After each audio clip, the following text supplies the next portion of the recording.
ಬೆಂಗಳೂರಿನಲ್ಲಿ ಕಾಮಗಾರಿಯಿಂದಾಗಿ ತೊಂದರೆ ಆಗ್ತಾ ಇದೆ. ಜೆಸಿ ರಸ್ತೆಯಲ್ಲಿ 3 ತಿಂಗಳಿಂದ ಕಾಮಗಾರಿ ನಡೀತಾ ಇದೆ. ಬೆಂಗಳೂರಿನ ಬಹುತೇಕ ರಸ್ತೆಗಳ ಪರಿಸ್ಥಿತಿ ಹೀಗೆ ಇದೆ. ಏನೋ ಒಂದು ಕಾಮಗಾರಿ ಅಂತ ರಸ್ತೆನ ಅಗದಿರ್ತಾರೆ. ವರ್ಷ ಕಳೆದ್ರೂ ಆ ಕಾಮಗಾರಿ ಮುಗಿಯೋದಿಲ್ಲ. ಇದರಿಂದ ಜನರಿಗೆ ಸಾಕಷ್ಟು ತೊಂದರೆ ಆಗ್ತಾ ಇದೆ. ಜೆಸಿ ರಸ್ತೆಯಲ್ಲೂ 3 ತಿಂಗಳಿಂದ ಕಾಮಗಾರಿ ನಡೀತಾ ಇದೆ. ಜಲಮಂಡಳಿ ಪೈಪ್ಲೈನ್ ಕಾಮಗಾರಿ ಇದು.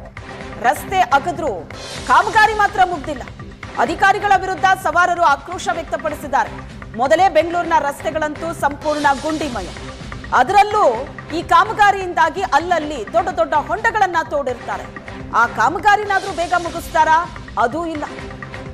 ಟ್ರಾಫಿಕ್ ಕಿರಿಕಿರಿ ಬೆಂಗಳೂರಿನ ವಾಹನ ಸವಾರರಿಗೆ. ಅಂಥದ್ರಲ್ಲಿ ರಸ್ತೆ ಕಾಮಗಾರಿ ಅಂದ್ರೆ ಟ್ರಾಫಿಕ್ ಇನ್ನೂ ಜಾಸ್ತಿ ಆಗುತ್ತೆ. ಹಾಗಾಗಿ ಈ ಅವ್ಯವಸ್ಥೆಯ ವಿರುದ್ಧ ವಾಹನ ಸವಾರರು ಆಕ್ರೋಶವನ್ನ ವ್ಯಕ್ತಪಡಿಸಿದ್ದಾರೆ. ಕಾಮಗಾರಿ ಬೇಗ ಮುಗಿಸಿ ಅಂತ ಒತ್ತಾಯಿಸಿದ್ದಾರೆ. ದೃಶ್ಯದಲ್ಲಿ ನೋಡ್ತಾ ಇದ್ದೀರಿ, ಜೆಸಿ ರೋಡ್ ಇದು. ರೋಡೇ ಚಿಕ್ಕದು, ಅಂಥದ್ರಲ್ಲಿ ಅದ್ರ ಮಧ್ಯೆ ಕಾಮಗಾರಿ ನಡೀತಾ ಇದೆ.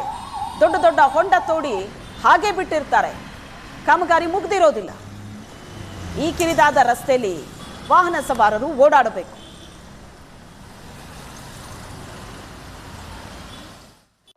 ಸಿಟಿಯ ಯಾವ ರಸ್ತೆಯಲ್ಲೂ ಕೂಡ ಓಡಾಡಕ್ಕೆ ಆಗದೇ ಇರುವಂತಹ ಪರಿಸ್ಥಿತಿ ಎದುರಾಗಿದೆ. ಯಾಕಂತಂದ್ರೆ ಯಾವ ರಸ್ತೆಯಲ್ಲಿ ಓಡಾಡಬೇಕು ಅಂತದನ್ನು ಕೂಡ ಧೂಳಿಯಿಂದ ಕೂಡಿದ್ದು ಮೂಗು ಮುಚ್ಚಿಕೊಂಡು ಓಡಾಡುವಂತಹ ಪರಿಸ್ಥಿತಿ ಈಗ ಎದುರಾಗಿದೆ. ಸದ್ಯಕ್ಕೆ ನಾವಿರುವಂಥದ್ದು ಜೆಸಿ ರಸ್ತೆಯಲ್ಲಿ.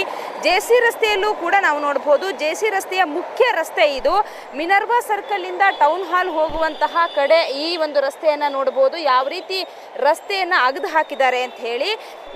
ಇದು ಕೇವಲ ಜೆಸಿ ರಸ್ತೆ ಮಾತ್ರ ಅಲ್ಲ, ಸುಮಾರು ಬೆಂಗಳೂರಿನ ಎಲ್ಲ ಕಡೆಯಲ್ಲೂ ಕೂಡ ಇದೇ ರೀತಿ ರಸ್ತೆಯನ್ನು ಅಗೆದು ಹಾಕಿರುವಂಥದ್ದು. ಕಳೆದ 3-4 ತಿಂಗಳಿಂದಲೂ ಕೂಡ ರಸ್ತೆಯನ್ನು ಹಲವು ಕಾಮಗಾರಿಗಳಿಗೆ ಅಂತ ಹೇಳಿ ಅಗೆದು ಹಾಕಿರುವಂಥದ್ದು. ಒಂದು ಇಲ್ಲಿ BWSSB ಏನು ಪೈಪ್ ಅಳವಡಿಕೆಗೆ ಅಂತ ಹೇಳಿ ಕಳೆದ 3 ತಿಂಗಳಿಂದ ಕಾಮಗಾರಿ ನಡೆಸ್ತಾ ಇದೆ. ಆದರೆ 3 ತಿಂಗಳಿಂದಲೂ ಕೂಡ ಇದುವರೆಗೂ ಕೂಡ ಸರಿಯಾದಂತಹ ಕಾಮಗಾರಿ ಪೂರ್ಣಗೊಂಡಿಲ್ಲ. ಇದರಲ್ಲಿ ಒಂದು BWSSB ತನ್ನ ಏನು ಪೈಪನ್ನು ಅಳವಡಿಸೋದು ಆದರೆ ಇನ್ನೊಂದು ಕಡೆ BBMPಯ ಕೆಲಸ ಕೂಡ ಇದರಲ್ಲಿರುತ್ತೆ. ಜೊತೆಗೆ ಬೆಸ್ಕಾಂ ಅಧಿಕಾರಿಗಳ ಕೆಲಸ ಕೂಡ ಇರುತ್ತೆ. ಹಾಗಾಗಿ ಇಲ್ಲಿ 3 ಇಲಾಖೆಯ ಅಧಿಕಾರಿಗಳು ಜೊತೆಗೂಡಿ ಕೆಲಸ ಮಾಡಬೇಕಾಗತ್ತೆ. ಆದರೆ ಇಲ್ಲಿ ಎಲ್ಲೋ ಒಂದು ಕಡೆ ಸಮನ್ವಯತೆ ಇಲ್ಲ ಅನಿಸ್ತಾ ಇದೆ. ಯಾಕಂತಂದರೆ 3 ಇಲಾಖೆಯ ಅಧಿಕಾರಿಗಳು ಜೊತೆಗೂಡಿ ಕೆಲಸ ಮಾಡೋದಿದ್ರೆ ಇಷ್ಟೊಂದು ಡಿಲೇ ಆಗೋದಕ್ಕೆ ಸಾಧ್ಯನೇ ಇಲ್ಲ. ಕೇವಲ ಇದು ಒಂದು ರಸ್ತೆ ಮಾತ್ರ ಅಲ್ಲ, ಬೆಂಗಳೂರಿನ ಬಹುತೇಕ ಎಲ್ಲ ರಸ್ತೆಗಳಲ್ಲೂ ಕೂಡ ಇದೇ ರೀತಿಯ ಕಾಮಗಾರಿ ಆಗೋದಕ್ಕೆ ಅಂತ ಹೇಳಿ ರಸ್ತೆಯನ್ನು ಅಗೆದು ಹಾಕಿದ್ದಾರೆ.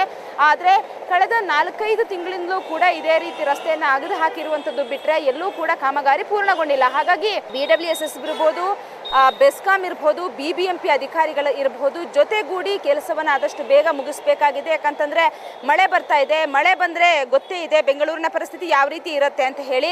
ಈ ರೀತಿ ದೊಡ್ಡದಾಗಿ ಏನು ಗುಂಡಿಗಳನ್ನು ಅಗೆದು ಬಿಟ್ಬಿಟ್ರೆ ಯಾವ ರೀತಿ ಸಮಸ್ಯೆ ಆಗುತ್ತೆ ಅನ್ನುವಂಥದ್ದು ಪ್ರತಿಯೊಬ್ಬರಿಗೂ ಕೂಡ ಗೊತ್ತೇ ಇರುತ್ತೆ. ರಾತ್ರಿ ಸಂದರ್ಭದಲ್ಲಿ ಓಡಾಡುವಂತಹ ಸಮಯದಲ್ಲೂ ಕೂಡ ಭಾರಿ ಸಮಸ್ಯೆ ಆಗುತ್ತೆ. ಜೊತೆಗೆ ಧೂಳಿನಿಂದ ಕೂಡಿದ್ದು ಎಲ್ಲೂ ಕೂಡ ವಾಹನ ಸವಾರರಿಗೆ ಏನು ಸಂಚಾರ ಮಾಡೋದಕ್ಕೂ ಕೂಡ ಸಮಸ್ಯೆ ಆಗ್ತಾ ಇರುವಂಥದ್ದು. ಒಂದು ಇದು ಮುಖ್ಯ ರಸ್ತೆಯಲ್ಲೇ ಇರುವಂತಹ ಹಿನ್ನೆಲೆಯಲ್ಲಿ ಯಾವಾಗ ಬೇಕಾದ್ರೂ ಕೂಡ ವಾಹನಗಳು ಸ್ಕಿಡ್ ಆಗಿ ಬೀಳುವಂತಹ ಸಾಧ್ಯತೆ ಕೂಡ ಇರುತ್ತೆ. ಹಾಗಾಗಿ ಸಂಬಂಧಪಟ್ಟಂತಹ ಇಲಾಖೆಯ ಅಧಿಕಾರಿಗಳು ಇದ್ರ ಬಗ್ಗೆ ಕೂಡಲೇ ಏನು ಕೆಲಸವನ್ನು ಮುಗಿಸ್ಬೇಕಾಗಿದೆ. ಯಾಕಂತಂದರೆ ಸಾರ್ವಜನಿಕರು ಕೂಡ ಇದೇ ರೀತಿಯ ಒತ್ತಾಯವನ್ನು ಮಾಡ್ತಾ ಇರುವಂಥದ್ದು. ಓಡಾಡೋದಕ್ಕೆ ಆಗ್ತಾ ಇಲ್ಲ, ಟ್ರಾಫಿಕ್ ಜಾಮ್ ಆಗ್ತಾ ಇದೆ. ಮತ್ತು ಧೂಳು ಫುಲ್ ಏನು ಬೆಂಗಳೂರು ಪೂರ್ತಿ ಧೂಳಿನಿಂದ ಕೂಡಿದೆ. ಹಾಗಾಗಿ ಒಂದಷ್ಟು ಆರೋಗ್ಯ ಸಮಸ್ಯೆಗಳು ಕೂಡ ಕಾಡುವಂತಹ ಸಾಧ್ಯತೆ ಇರುತ್ತೆ. ಹಾಗಾಗಿ ಒಟ್ಟಿನಲ್ಲಿ ಏನು ಇದಕ್ಕೆ ಸಂಬಂಧಪಟ್ಟಂತಹ BBMP ಇರ್ಬೋದು, ಬೆಸ್ಕಾಂ ಇರ್ಬೋದು, BWSSB ಇರ್ಬೋದು, ಎಲ್ಲ ಇಲಾಖೆ ಅಧಿಕಾರಿಗಳು ಜೊತೆಗೂಡಿ ಈ ಒಂದು ಕೆಲಸವನ್ನು ಪೂರ್ಣಗೊಳಿಸಬೇಕಾಗಿದೆ.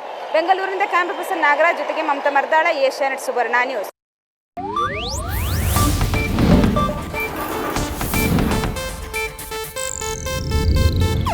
ಇದು ಏಷ್ಯಾನೆಟ್ ನ್ಯೂಸ್ ನೆಟ್ವರ್ಕ್ ಪ್ರಸ್ತುತಿ.